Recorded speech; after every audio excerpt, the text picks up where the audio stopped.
Good morning, everyone.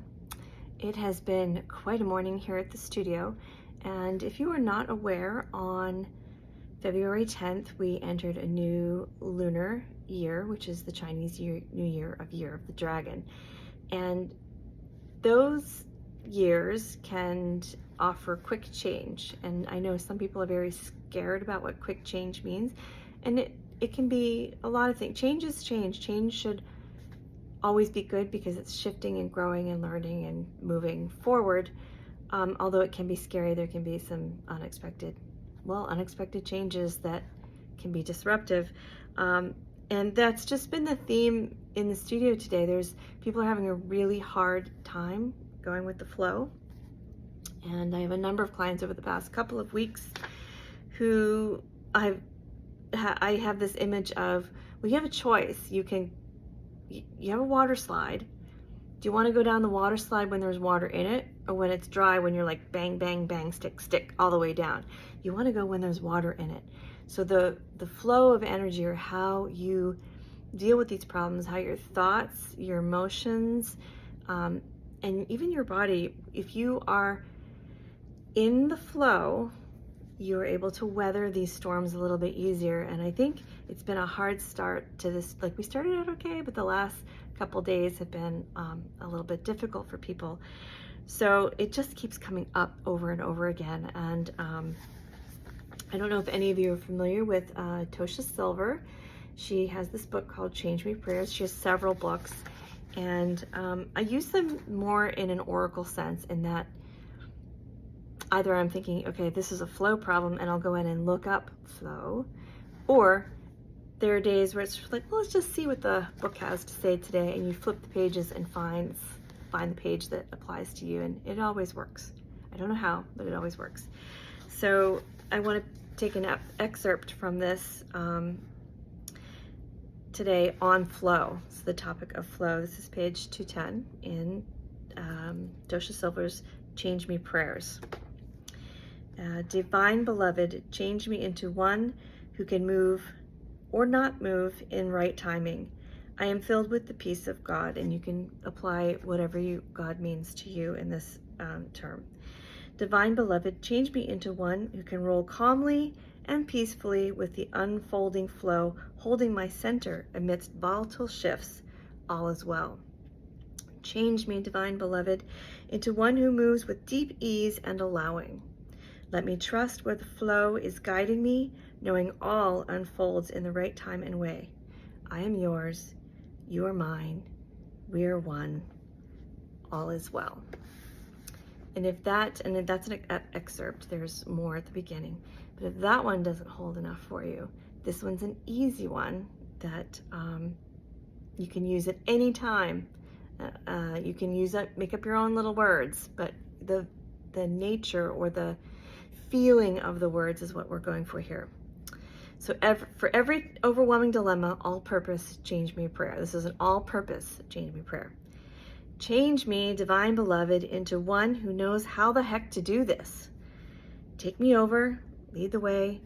I offer all into your competent hands so that you guide me in every action. And that's easy and simple to do, to think, to feel. So I hope that speaks to some of you and eases the tension and gets the water flowing in your water slide again, so you're not sticking to the sides, and just go with the flow. And that's what that really, really means. Have a wonderful day. Happy Lunar New Year. And tomorrow is Valentine's Day. Have a wonderful Valentine's Day. Talk to you soon. So let's continue on from that idea. Let's integrate it into the body. So it's one thing to just say things and throw it out there. I personally believe that you have to really integrate it physically into the body. Physically, emotionally, spiritually, and through thought. Okay, so there are 4 worlds that we need to deal with in this respect. For me, in order to get that flow happening, and this is not a novel idea, I think there are other methods that do this, particularly things like yoga, which is, to me, a foundational principle of how the body moves, which feeds into the Pilates method, which Joe went to India to study yoga, and it makes no bones about, I took the shapes, meaning Joe, he took the shapes of yoga and applied them to Pilates in a way that there's movement that doesn't exist in yoga. So it changes the body in a different way. For me, it also touches on how fascia really likes to shift and change. And we'll get more into that down the road. This is a really complicated topic, actually. But let's start our flow. We've just said our mantra, our change me prayer, or whatever it is that works for you. And we're going to add a breath to it. You can add breath any time of the day. In fact, it's a good way to get back on track. So you're flustered, there's been a shift, there's been a change, unexpected change pops up, and you just need a minute, and everyone says, well, just breathe. Well, that's great, and it absolutely does work, but let me give you a pattern, a very simple pattern that will help shift your flow. So it's a Shinto pattern of breath. We're going to breathe in for 4 and out for 5, okay? And the nose, if you go to yoga class and you know ocean breath, you can apply that. It's very similar. You can either breathe in through the nose, you bring your tongue to the top of your palate, top roof of the mouth, and you allow the air to come into the back of the sinuses, all the way to the back of the throat, which hits the parasympathetic nerve and calms the body down. There's an actual physical reaction to breathing in a specific kind of way. So in through the nose, down to the back of the throat. And if you're able to, allow the muscles of your throat to expand to allow more airflow down into the lungs. As you're breathing in, you'll visualize the lung. Did you know that generally we only breathe in the first 2/3 of our lung, and we really don't use that last lobe? It's there if we need it, but we don't generally use it or exercise it. So when you breathe in, I'm going to ask you to breathe in for 4 counts all the way down. Visualize all the way down to the bottom of that lobe. And then when you exhale, you have 5 counts. So you have to pace your breath. This is where the meditation parts come in. It's a physical piece of learning how to control that breath of in for 4 and out for 5. And then you really want to blow that air out using your diaphragm. It's a physical part, so it's exercise, flow, right? Or strength, building strength, flexibility. You have to be able to, with the muscles, breathe deeply enough to expand the lungs. The lungs don't actually do anything. They're just sacs that take air in or out, depending on how much you drop your diaphragm, which is an inhale, or how much you exhale, pushing the diaphragm up.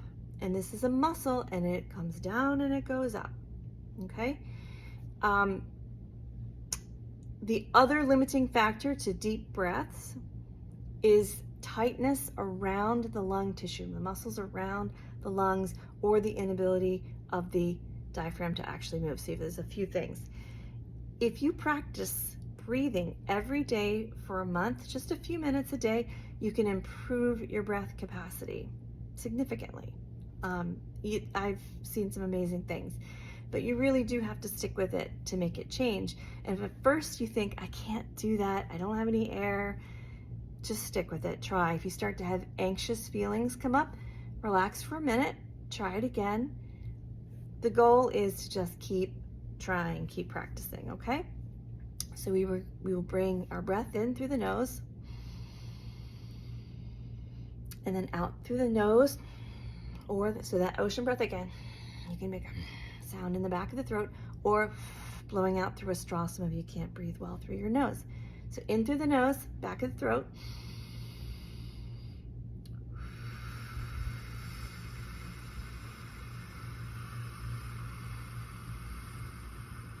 In through the nose.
into a natural breath.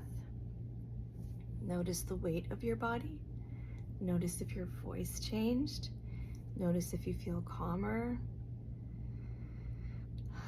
Natural breath. You can do 1 round or you can do 3 rounds. It doesn't take very long.